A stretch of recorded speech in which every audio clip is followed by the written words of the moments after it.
बस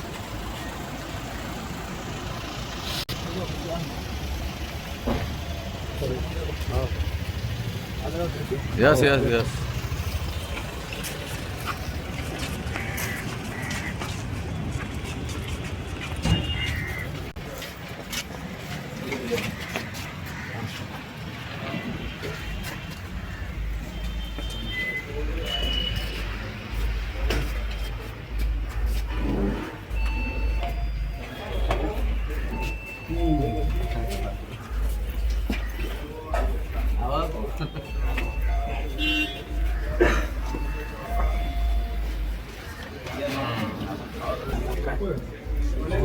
आम्हाला पहिले यांना शूटिंग दिलं मग आपण ॲक्च्युली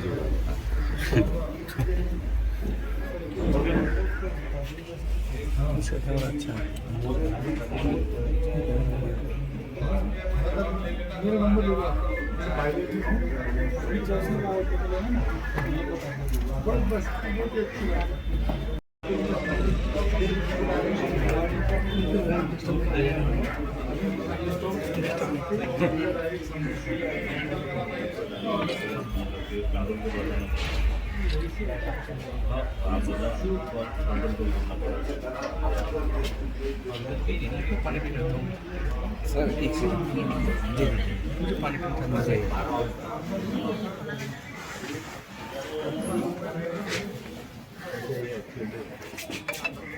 ओ भाई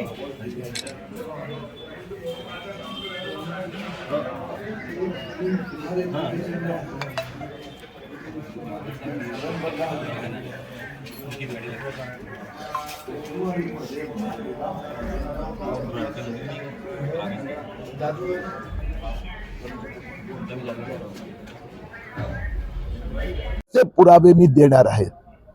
पोलिसांनी आतापर्यंत 14 लोकांवर गुन्हे दाखल केले आहेत, दोघांची अटक झाली आहे, बाकी त्यांची चौकशी सुरू आहे।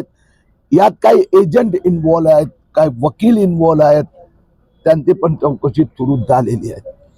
आज सकाळी मी अंजनगाव सुरजीला पण तक्रार दिली, तिथेही FIR चा प्रोसेस प्रक्रिया सुरू झाली आहे। मूर्तिजापूर तहसीलदारनी पण तक्रार दाखल केली, एकावर कारवाई होत आहे। मालेगाव मध्ये ऑलरेडी FIR आणि कारवाई सुरू आहे। देवेंद्र फडणवीस सरकारने सगळ्या पोलीस आणि जिल्हाधिकाऱ्यांना स्पष्ट आदेश दिले आहेत की जे 2,23,000 अर्ज 2024 मध्ये आले आहेत त्या सगळ्यांचा फॉरेन्सिक ऑडिट केलं जाणार। अकोलामध्ये पण फॉरेन्सिक ऑडिटचा पुढच्या आठवड्यात प्रारंभ होणार। किती अर्ज आले होते आणि किती तक्रारी किती केल्या? अकोला जिल्ह्यात 15,500 अर्ज आले, त्यातनं माझ्या माहितीप्रमाणे 14,000 याचं प्रॉपर डॉक्युमेंटेशन नाही। किमान 1000 लोकांवर कारवाई अभिप्रेत आहे। अकोल्यात कोणासाठी कारवाईची मागणी केली तुम्ही? आता हे जे अर्जदार आहेत त्यांना अनेकांनी बोगस दस्तावेज दिलेले आहेत, खोटं एफिडेव्हिट केलेलं आहे आणि त्या तहसीलदारला निर्देश आहे की त्यांनी आता पुनर्रिव्ह्यू करावं, त्यांनी जे चुका केलेल्या आहेत ते स्वीकार करून या सगळ्यांचे प्रमाणपत्र रद्द करावे आणि पोलिसांना सहकार्य करावं। तुम्ही यामध्ये अनेक एजंट वकिलांचा समावेश असल्याचा अंजनगावला पण आरोप केला, इथं पण केलाय। हा इथे सुरू झालं ना, 2 एजंट वर कारवाई सुरू झाली। हे सर्व पुरावे केंद्राकडे तुम्ही देणार आहे? वास्तव मध्ये राज्य सरकार आणि पोलीस कारवाई करीत आहेत, म्हणून केंद्राकडे फक्त मी एक नोट देणार आहे। सोमवारी दिल्लीला जाणार आहेत।